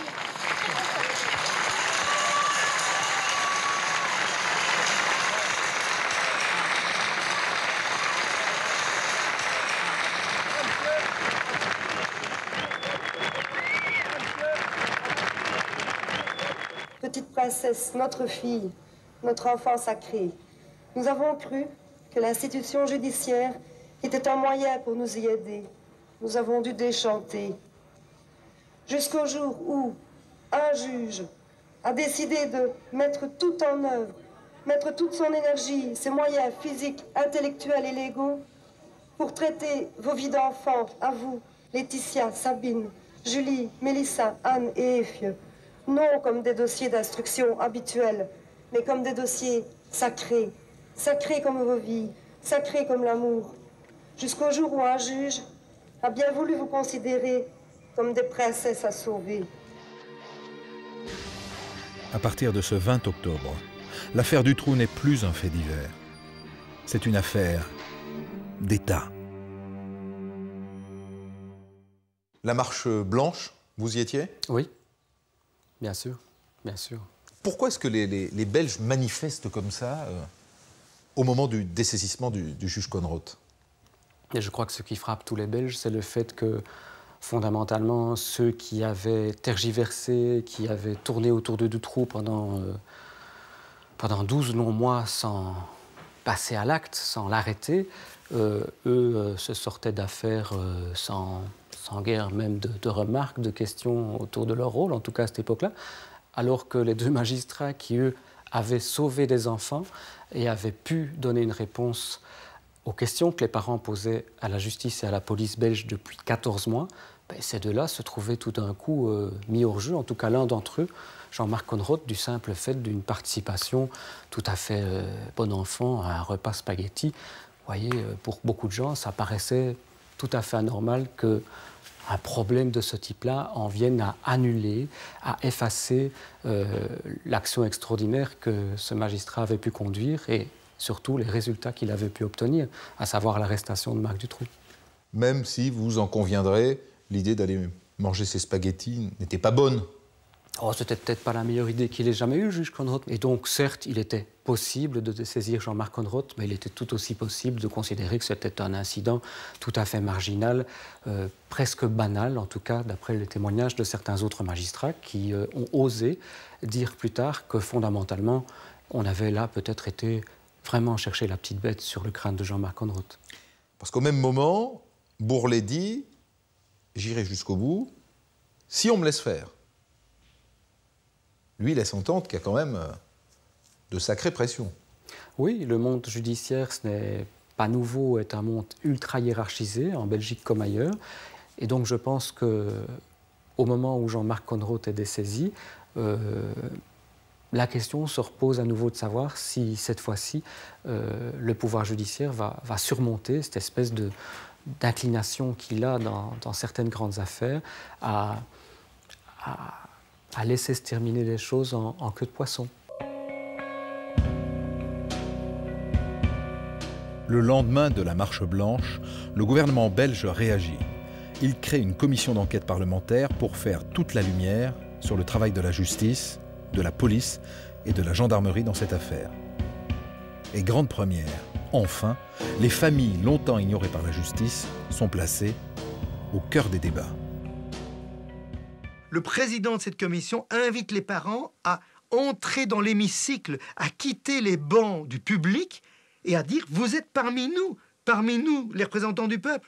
Donc, il quitte les bancs du public et de la presse pour venir se mêler, entrer carrément dans l'hémicycle de la commission. Il y avait plus qu'un symbole là, hein. Donc les politiciens en place sentaient qu'il fallait absolument aussi être du côté des parents. Je tiens avant toute chose à vous souhaiter la bienvenue ici dans le Palais de la Nation.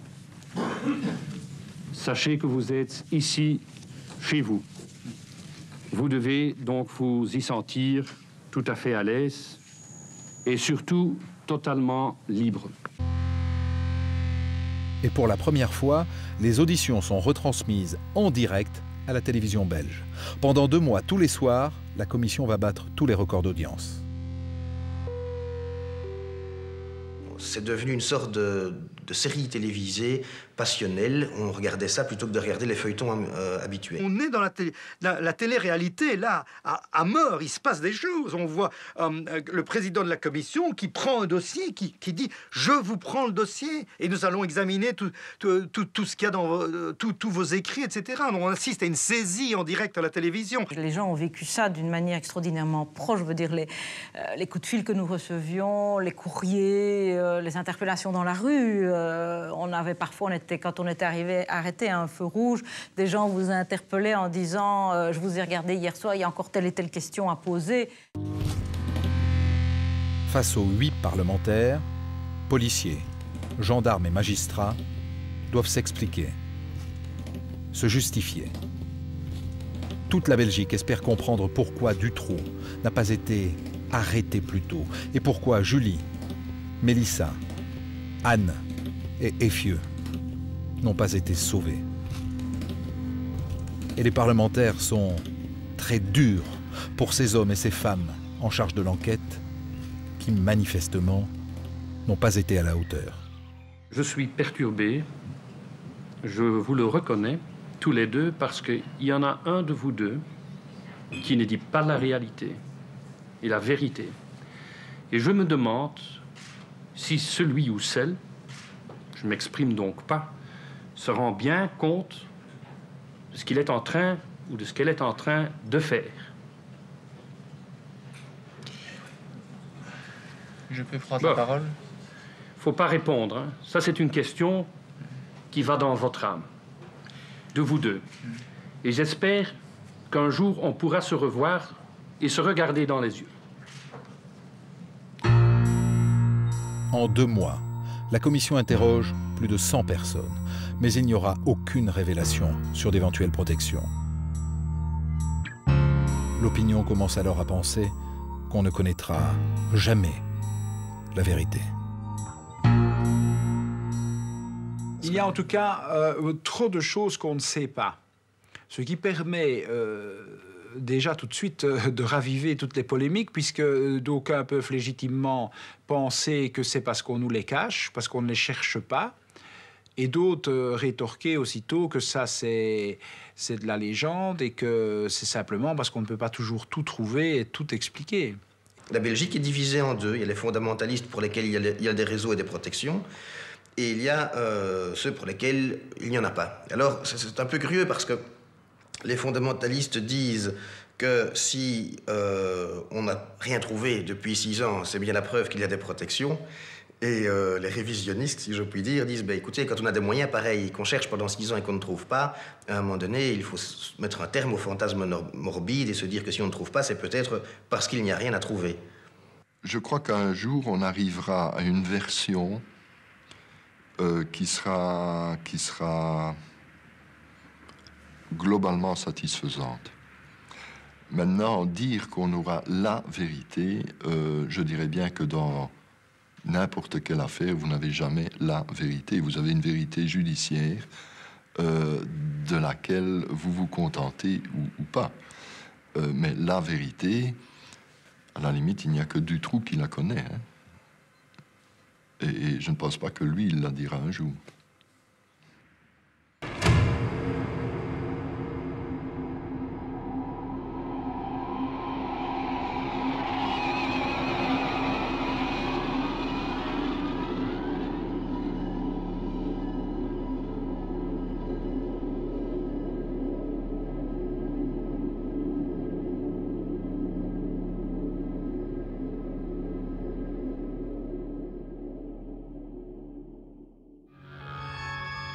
À partir de là, on craint 2 choses, que Dutroux ne se suicide ou qu'on l'assassine.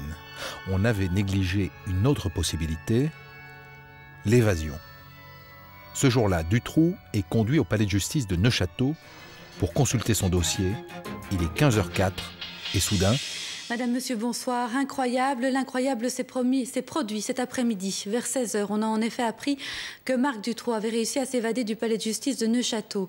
Compte rendu de cet après-midi, Valérie Truitt. 15h04, Marc Dutroux s'évade du palais de justice de Neufchâteau où il consulte son dossier, comme depuis plusieurs jours d'ailleurs. 2 gendarmes le tiennent à l'œil. Il bouscule l'un des deux, le plaque au sol, s'empare de son arme et se sauve du palais. Une fois dehors, il braque un automobiliste et prend la direction d'Arlon au volant d'une Renault Mégane. Nous avons vu 2 personnes qui couraient, un gendarme derrière lui, à peu près 10 mètres, donc d'intervalle, ils couraient tous les deux comme s'ils avaient le feu au cul, comme on dirait. Il descendait la rue, et puis on a entendu « arrêtez-le, arrêtez-le ». Dutroux, le monstre qu'on croyait être le prisonnier le mieux surveillé de Belgique, a donc réussi à s'évader. Et ça, personne ne veut le croire. C'est toujours posé la question, c'est arrivé un 23 avril, et si c'était arrivé un 1er avril ? Je pense que personne n'aurait pu croire à l'évasion de Dutroux. Il a fallu quand même quelques minutes, lorsque l'information est passée, pour que les services réagissent, pour que les rédactions s'emparent de l'événement. Moi, j'étais ici, dans ce bureau, quand il s'est évadé. C'est un de mes amis de la presse écrite qui me l'a appris. Et je pensais sincèrement que c'était une plaisanterie de mauvais goût. Mais comme je connais mon interlocuteur, je lui dis, mais enfin, écoute, tu ne plaisanterais pas. Non, mais non, je t'assure. Bon, dans les minutes qui ont suivi, j'ai bien compris que c'était vraiment pas une plaisanterie, parce que toute la presse était réunie dans ces locaux très exigus. L'une des craintes à ce moment-là, c'est que pendant sa cavale, Dutroux ne soit abattu, qu'on en profite pour le faire taire. Les gendarmes appellent donc immédiatement l'avocate Dutroux pour lui dire quelque chose qui paraît incroyable. L'arme qu'il a volée n'est pas chargée. Dites inlassablement, il a certes l'arme, mais il n'a pas de balle, donc il n'y a pas de danger de ce côté-là. Parce que s'il est abattu, on dira que c'était un scénario monté de toutes pièces par la gendarmerie, et qu'est-ce qu'on va encore s'en prendre ? La chasse à l'homme est lancée dans tout le pays. Les services de police nationaux et internationaux sont placés en état d'alerte maximale. Mais c'est finalement un garde forestier qui le repère. La Renault Mégane s'étant embourbée, l'évadé décide de tenter sa chance à travers bois, près de Saint-Médard, dans la forêt de Chigny. L'agent du service des forêts croise sa route et lui demande ses papiers d'identité. Marc Dutroux prend la fuite, mais la gendarmerie passe alors les lieux au peigne fin. Il est 18h35 à Strémont, non loin de Neufchâteau, quand Marc Dutroux se rend sans résistance aux gendarmes. Une demi-heure plus tard, il est ramené à Neufchâteau, mais cette fois à la caserne. Dernière étape de cette journée de cavale, la prison d'Arlon. La cavale de Dutroux n'a duré que 3h30. Le soir même, les ministres de l'Intérieur et de la Justice démissionnent. Tout un pays est une fois de plus humilié. Maintenant, c'est le procès que tout le monde attend. Juin 2004. Dans le box, il y a Marc Dutroux, Michel Martin, leur complice Lelièvre et Michel Nioul. Les débats vont durer 106 jours. Et au bout de ces 106 jours, les jurés statuent. Il n'y a pas de réseau, pas de complot, pas de protection, pas d'affaire d'État. Les seuls coupables étaient dans le box des accusés. Marc Dutroux est condamné à perpétuité, Michel Martin à 30 ans de prison, Lelièvre à 25 ans. Quant à Michel Nioul, il est blanchi pour les enlèvements et sans